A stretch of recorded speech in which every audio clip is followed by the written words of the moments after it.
Thank you madam. Dilipachari గారు నమస్తే అండి. సో కాంగ్రెస్ అధికారంలో ఉంది, ప్రధాన ప్రతిపక్షంగా బీఆర్ఎస్ పార్టీ ఉంది. సో దాంట్లో మాకు మేమే పోటీ అని మరి రెండు పార్టీలు చెప్పకనే చెప్తున్నట్టు చేస్తున్న కార్యక్రమాలు. బీజేపీ ఏం చేయబోతుంది మరి దీంట్లో కాంగ్రెస్ ప్రభుత్వంపై ఏం చెప్తారు? ఇప్పుడు బీఆర్ఎస్ పాలన 9.5 సంవత్సరాల పాలన ఒక దుష్పరిపాలన అని చెప్పి వారిని ఇంటికి పరిమితం చేసిండ్రు తెలంగాణ ప్రజలు. ఎందుకనంటే తెలంగాణ యువతకి ఇచ్చిన అన్ని హామీలని తుంగలో దొక్కిండ్రు. ఒక్కటంటే ఒకటి అమలు చేయలేదు కాంగ్రెస్. బీఆర్ఎస్ గడిచిన 10 సంవత్సరాల లోపల ఒక్క హామీ కూడా అమలు చేయని హామీలని ఇచ్చినందుకే కాదు ఇప్పుడు వారిని పక్కన పెట్టిర్రు. దిలీపాచారి గారు వాళ్ళు పక్కకు పోయి 33 నెలలు అవుతుంది, ఇంకా మీరు బీఆర్ఎస్ నే టార్గెట్ చేసుకుంటున్నారా? నేనేమంటున్నా అంటే ఆర్డర్లీ మనం మాట్లాడుకోవాల్సిన అవసరం ఉంది కదా. బీఆర్ఎస్ అన్ని హామీలు ఇచ్చింది, హామీలను తుంగలో దొక్కింది, యువతను పట్టించుకోలేదు. ఆ సందర్భంలో యువత వారి గుండె మండి కాంగ్రెస్ పార్టీని అక్కున చేర్చుకున్నది. ఆ కాంగ్రెస్ పార్టీని అక్కున చేర్చుకున్న సందర్భం లోపల రాహుల్ గాంధీ గారు లేదనుకుంటే రేవంత్ రెడ్డి గారు అందరు కలిసి ఒక హామీ ఇచ్చారు. వీరు కూడా మేము జాబ్ క్యాలెండర్ ఇస్తాము, 2 లక్షల ఉద్యోగాలు ఇస్తాము సంవత్సరానికి, మేము అందరికి నిరుద్యోగ భృతి ఇస్తాము, యువతులకు స్కూటీలు ఇస్తాము అని చెప్పి హామీలు ఇచ్చారు. కాబట్టి ఆ పార్టీని పక్కన పెడుతున్నాము, ఆల్టర్నేట్ గా కాంగ్రెస్ పార్టీని చూసిండ్రు. కాంగ్రెస్ పార్టీ వచ్చిన తర్వాత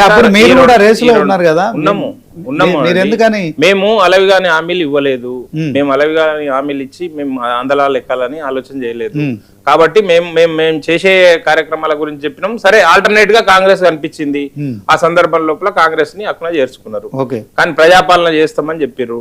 ప్రజాపాలన చేస్తామని చెప్పి కాంగ్రెస్ పార్టీ అధికారంలోకి వచ్చి 2.5 సంవత్సరాల కాలం గడిచింది. పుణ్యకాలం కాస్త గడిచిపోయింది. ఇప్పుడు అక్క చెప్పినట్టు మరి ఇంకో సంవత్సరం అయితే ఎన్నికల సమయం వస్తుంది, అప్పుడేం చేస్తారు, ఇప్పుడే చేయని వాళ్ళు అని చెప్పి అంటారు కదా. ఇప్పటి వరకు చేసిన సందర్భాలు అంటే యూత్ డిక్లరేషన్ లో ఇచ్చిన హామీలు మీరు ఇప్పుడు కూడా కాంగ్రెస్ పార్టీని మేము అదే ఎందుకు చెప్పినాను నేను ఇంతకుముందు బీఆర్ఎస్ పాలనలో జరిగింది. ఎందుకనంటే కాంగ్రెస్ పార్టీ బీఆర్ఎస్ పార్టీ చేయలేదు, ఆ హామీలను నిలబెట్టుకోలేదని కాంగ్రెస్ పార్టీ అధికారంలోకి వచ్చింది కదా. వచ్చిన తర్వాత మరి కాంగ్రెస్ పార్టీ ఏం చేసింది, వాటిని నిలబెట్టుకోవాల్సిన అవసరం ఉండదు కదా. కనీసము ఉద్యోగ క్యాలెండర్ ప్రకటిస్తామని చెప్పారు, 2 లక్షల ఉద్యోగాలు ఇస్తామని చెప్పారు. ఎందుకు ఇవ్వలేకపోతున్నారు? జాబ్ క్యాలెండర్ ప్రకటిస్తామని చెప్పిండ్రు. జాబ్ క్యాలెండర్ అంటే ఏ నెలలో నోటిఫికేషన్ ఇస్తాము, ఏ నెలలో ఎగ్జామ్ పెడతాము, ఏ నెలలో రిజల్ట్స్ ఇస్తాము, ఏ నెలల లోపల మీకు నియామక పత్రాలు ఇస్తామని చెప్పి ఒక జాబ్ క్యాలెండర్ డిక్లేర్ చేస్తామని చెప్పారు. కానీ అది ఎక్కడ కూడా జరిగిన సందర్భం కనబడట్లేదు. దాంతో పాటు ఒకవేళ జాబులు ఇయ్యలేని పరిస్థితుల లోపల నిరుద్యోగ భృతి ఇస్తామని చెప్పారు. అది ఎక్కడ నిరుద్యోగ భృతి గురించి ఆలోచన కూడా చేస్తలేరు. యువతులకు గర్ల్స్ స్టూడెంట్స్ కి అందరికి స్కూటీలు ఇస్తామని చెప్పారు, స్కూటీలు ఇస్తాం లేరు. కనుక మేమేమంటున్నామనంటే మీరు చెప్పిన హామీలను అమలు చేసే బాధ్యత ప్రభుత్వం పైన ఉందా, లేదు ఇంకా గడిచిన ప్రభుత్వం పైన నెపం నెట్టి కాలయాపన చేయడం కోసం ప్రయత్నం చేస్తారా అనేది మా సూటి ప్రశ్న. కనుక మేమేమంటున్నామనంటే 9.5 సంవత్సరాల బీఆర్ఎస్ దుష్పరిపాలన, ఈ 2.5 సంవత్సరాల కాంగ్రెస్ పార్టీ అసమర్థ పాలన. కనుక హామీలు అమలు చేయలేని పరిస్థితుల లోపల ఇప్పుడు ప్రత్యామ్నాయం భారతీయ జనతా పార్టీ అని చెప్తున్నాం. సరే, ఎన్నికల సందర్భంలో మాట్లాడతాం ఆ విషయాలు. అంతకంటే ముందు కాంగ్రెస్ పార్టీ 6 గ్యారంటీల్లో మొట్టమొదటి గ్యారంటీ యూత్ డిక్లరేషన్. సరూర్ లో సభ పెట్టిండ్రు, ప్రియాంక గాంధీ గారిని తోలుకొని వచ్చిర్రు, హామీలు ఇచ్చిర్రు, ఘనంగా హామీలు ఇచ్చిర్రు, నమ్మిండ్రు, జనాలందరూ పోలోమంటూ ఓట్లు వేసిండ్రు, అధికారంలో అనుభవిస్తా ఉన్నారు. కానీ వారి గురించి ఆలోచన చేస్తలేరు. ఈ సందర్భంలో కాంగ్రెస్ పార్టీ కనీసం ఇప్పటికైనా కళ్ళు తెరిచి వారిచ్చిన హామీలను అమలు చేయడం కోసం చిత్తశుద్ధితో ప్రయత్నం చేస్తారా, చేయరా, లేకుంటే కళ్ళబొల్లి కబుర్లు చెప్పి కంటితుడుపు చర్యల్లాగా మీరు కార్యక్రమాలు తీసుకుంటారా అనేది మా సూటి ప్రశ్న. మీ మీద నమ్మకం పోతా ఉన్నది. ఇప్పుడు వారు చెప్తా ఉన్నారు మేము 2 లక్షల ఉద్యోగాలు ఇచ్చినాము, 1.5 ఉద్యోగాలు ఇచ్చినామని చెప్పి బీఆర్ఎస్ నేత చెప్తా ఉన్నారు. ఎట్లా ఇచ్చిండ్రు, ఎక్కడ ఇచ్చిరండి? ఒక డిఎస్సి నోటిఫికేషన్ ఇచ్చిరా అండి? 9.5 పాలన లోపల 9.5 సంవత్సరాల పాలన లోపల ఒక్క డిఎస్సి వేసిండ్రా? పక్క రాష్ట్రంలో మన రాష్ట్రం ఏర్పడినప్పుడే ఆంధ్రప్రదేశ్ రాష్ట్రం కూడా ఏర్పడింది కదా, అక్కడ ఇచ్చారు కదా డిఎస్సీలు, టీచర్ల నియామకాలు జరిగినాయి కదా, ఇక్కడ ఎందుకు జరగలేదు?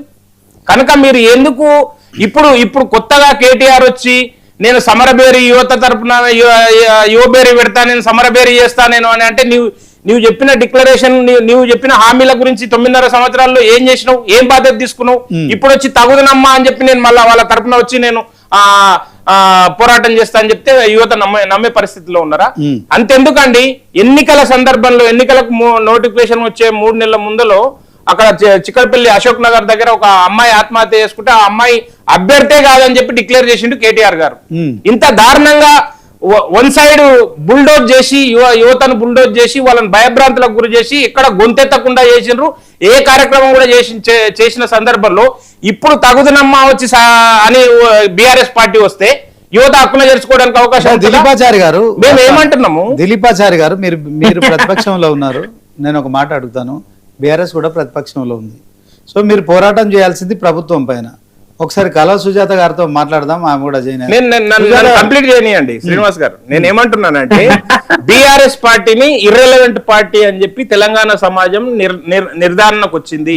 వారిని పరిమితం చేసి ప్రతిపక్షంలోకి వెళ్ళిపోయి ప్రతిపక్షంలో కాదు కదా వాళ్ళు. ఇంకొకసారి అప్పుడు కన్ను లొట్టబోయి అదేందో సావుదప్పి కన్ను లొట్టబోయినట్టు వాళ్ళు ఆ ప్రతిపక్ష స్థానం ఉన్నది. కానీ ప్రతిపక్ష స్థానంలోకి వచ్చిన తర్వాత ప్రతిపక్ష పాత్ర పోషిస్తున్నారా?